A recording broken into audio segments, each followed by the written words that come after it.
Hi everyone, I want to show you how you can start the narrator option on your PC with a Windows 10 operating system.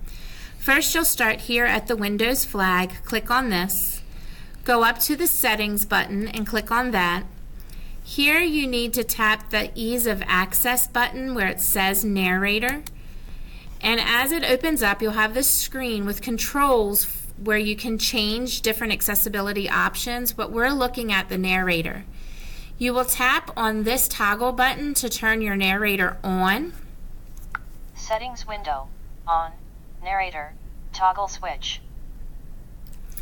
Once you turn her on, then you can choose your voice. This is for Zira, which is the female voice, but as you click on this, choose a voice, Microsoft Zira Desktop. There's also a David voice, which is obviously your male voice. Choose a voice. Once you've chosen a voice, you can choose the speed at which your voice speaks. You can also choose your pitch. You can lessen these by moving the toggle to the left, or you can increase them by moving your toggle to the right. Once you have your narrator turned on, then you can go to a program like a document in Word, and you can have it read the whole document to you by pushing caps lock and H. Exploring assistive technology purpose. Create awareness that computers are equipped with assistive tools to do computing, and online software is available to create documents to share with others. Assignment. Research accessibility tools that are available on. Once you're playing around with the text-to-speech option, you can become more familiar with the controls that are needed.